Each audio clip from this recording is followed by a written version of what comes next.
Servus, hello. Schön, dass du wieder mit dabei bist bei einer neuen Folge Kaffee Latte Robert und Kommandante C40 mit verschiedenen Kaffeeröstungen. Mehr gleich.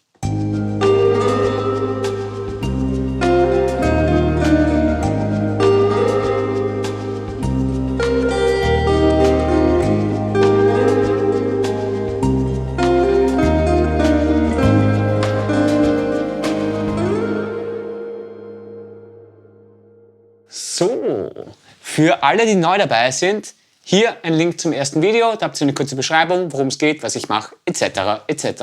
Hier einmal ganz kurz, wir haben immer den Robot von Kaffee Latte, die Kommandante C40 und je nach Folge eine andere Kaffeeröstung. Ich versuche herauszufinden, wie viele Klicks auf der Kommandante sinnvoll sind, beziehungsweise mit wie viel Druck gehe ich dann nachher im Robot runter, um das zumindest für mich perfekte Ergebnis rauszubekommen. Ganz wichtig ist, ich möchte keine Kaffeekritik-Videos machen. Ich möchte nicht sagen, ob ein Kaffee gut oder schlecht ist. Kaffee schmeckt jedem anders. Mein heutiger Kandidat ist der Planadas Espresso vom Coffee Collective. Das ist eine Rösterei aus Dänemark, genauer gesagt aus Frederiksberg. Die haben schon Gold gewonnen in der Barista Championship und in der Cup Tasting Championship. Sie haben einen starken Fokus auf Nachhaltigkeit. Das heißt, sie wollen quasi auch Nachhaltigkeit vom Samenkorn bis zur Tasse. Sie machen Direct Trade, sie machen Bio. Sie haben Auszüge auf ihrer Website, jährliche, was sie gemacht haben. Haben eine sehr transparente Website übrigens, die leider nicht ganz einfach zu bedienen ist. Sie schreiben Geschichten dazu, wo sie waren, Erfahrungsberichte. Also das ist alles sehr, sehr cool. Ich möchte jetzt nicht in eine Ecke reinstellen, aber ich sehe sie schon eher dort bei den säurebetonten Kaffees, was für mich wieder total interessant ist, weil das prinzipiell nicht so extrem meine Welt ist. Umso spannender ist es für mich, da etwas Ordentliches rauszubekommen. Es gibt 3 Geschäftsführer, den Peter, den Kaspar und den Klaus. So viel mal zum Coffee Collective. Kommen wir zum Kaffee. Der Planadas oder Planadas, ich glaube Planadas stimmt, Espresso. Auf der Packung alles auf Dänisch. Ist jetzt für mich nicht so ein Riesenproblem, weil man kann sich das meiste denken, was es bedeuten soll. Wir haben einen Aromaverschluss, wir haben auch ein Aromaventil, wir haben ein Röstdatum und wir haben ein Best Before mit 3 Monaten angesetzt. Best Before. Das heißt, er schmeckt am besten vor dem Datum, weil, wie wir alle wissen, Kaffee hat auch nur eine gewisse Spanne, in der er besonders gut schmeckt. Wir finden auf dieser Packung außerdem noch einen Qualitätsbonus. Ist eben auch eine ihrer Philosophien, sie zahlen den Bauern mehr, als notwendig wäre, um eben eine gewisse Qualität auch zu erzielen natürlich. In dem Fall sind das 126%. Wir haben außerdem oben noch den, sag ich mal, Mitproduzenten von dem Ganzen, in dem Fall Caravella. Also in Kooperation mit denen oder von ihnen beziehen sie diesen Kaffee. Und zwar kommt er aus der Region Tolima, Kolumbien. Ich habe hier einen meiner wenigen Kritikpunkte. Und zwar habe ich ihnen geschrieben, ist dieser Kaffee eine Blend oder ist er ein Single Origin? Sie haben es mir partout nicht wirklich beantworten wollen oder können. Tolima ist eine sehr, sehr große Region und der Kaffee kommt tatsächlich nur aus dieser Region. Ich weiß jetzt nicht, ob es da ein Limit gibt für eine Region, wie groß die sein darf, damit es als Single Origin gilt. Prinzipiell ist aber anzunehmen, dass die Farmen noch relativ nah beieinander sind. Wird nur von ein paar Farmen geholter Kaffee. Ist ein Bio-Kaffee. Man findet auf der Website, die wie gesagt relativ cool ist, aber furchtbar unübersichtlich gestaltet, ein paar zusätzliche Informationen. Und zwar soll der Kaffee prinzipiell nach Kakao, Karamell und Mango schmecken. Und es soll ein voller, ausgeglichener, sauberer Espresso sein mit einem fruchtigen Nachgeschmack.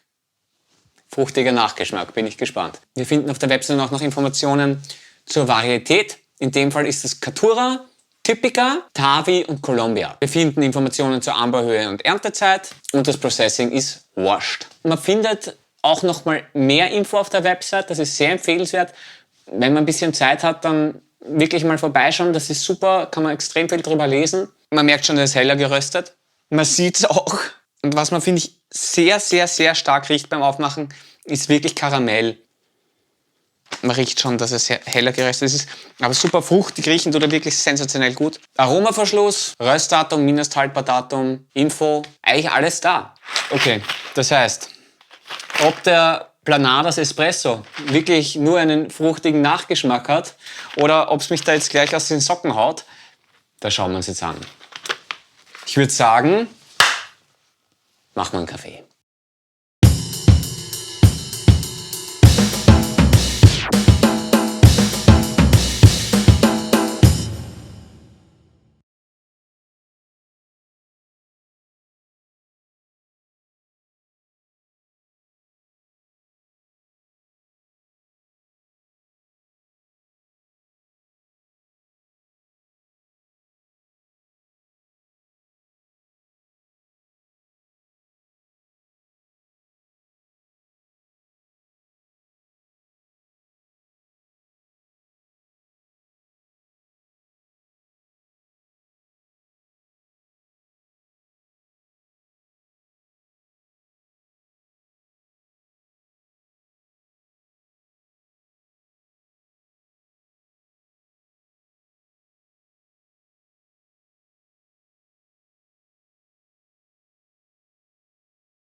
Eigentlich haut es einen schon aus den Socken. Jetzt ist die Sache so, ich bin kein Riesensäure-Fan. Deswegen habe ich mir auch ein bisschen schwerer getan, diesen Kaffee einzustellen. Jemand, der Säure sehr gerne hat, tut sich da wahrscheinlich ein bisschen leichter, weil er auch genauer weiß, wo er hin will.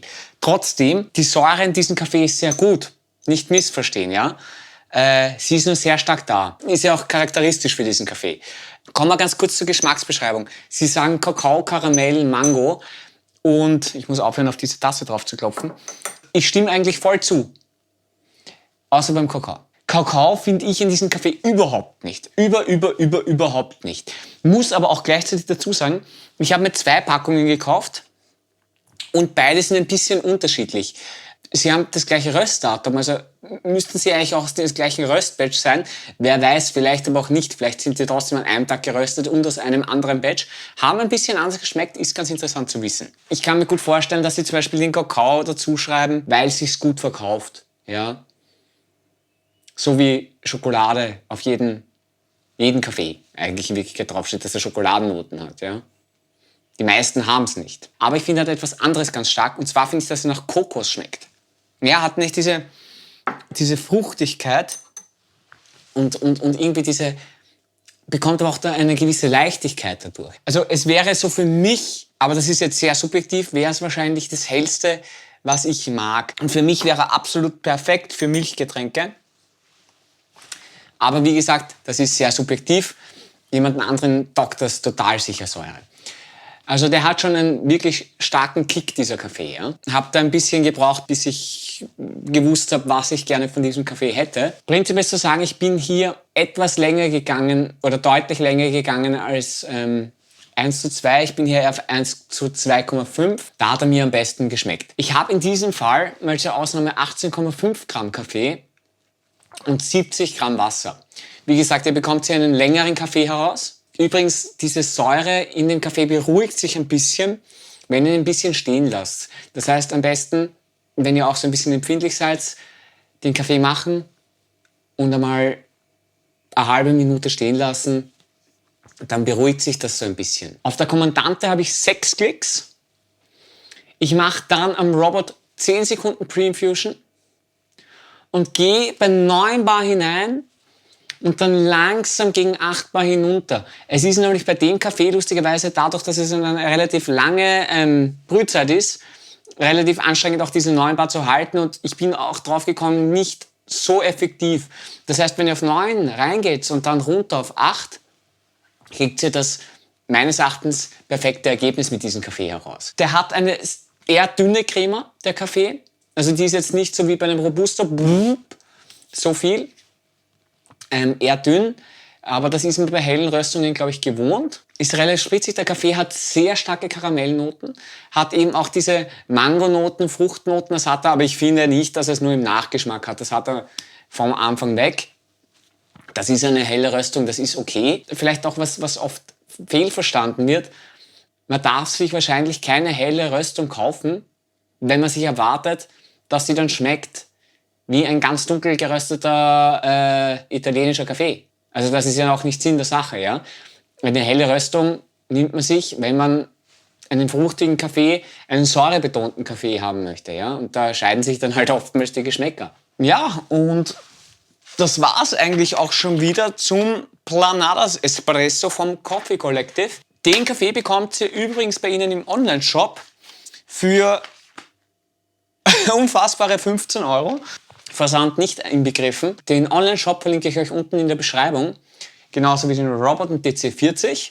Was ist für euch euer Limit, das ihr ausgeben würdet für Espresso? Das sind vielleicht 15 € für euch für 250 Gramm total unvorstellbar. Ist das viel zu viel? Oder sagt ihr, für einen guten Kaffee, wo auch wirklich alle rundherum fair entlohnt werden, ist das schon wieder okay?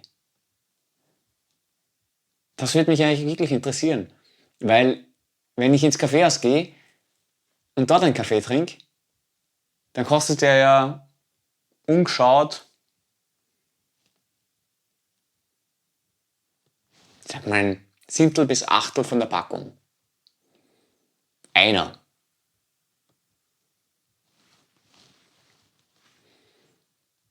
Und da frage ich mich schon eher, wie kommen die auf den Preis?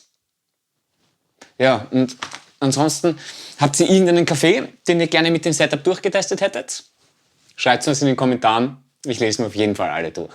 Sollte euch das Ganze gefallen haben, dann lasst mir doch ein Like da, beziehungsweise drückt die Abo-Glocke. Dann verpasst ihr euch das nächste Video nicht mit einer weiteren spannenden Kaffeeröstung. Oh, eine Sache, ich möchte mich heute in diesem Video sehr bedanken beim lieben Matzi, der mir nämlich da hier dieses Tool gebastelt hat. Solltest du dieses Video anschauen, so weit bis nach hinten, dann siehst du auch diese Dankesgrüße. Und ich würde sagen, zu einem guten Kaffee passt auch immer eine gute Nachspeise. Entweder selbst gemacht oder vom Bäcker eures Vertrauens. In diesem Sinne, ich wünsche euch was. Bis zum nächsten Mal. Tschüssi, Baba.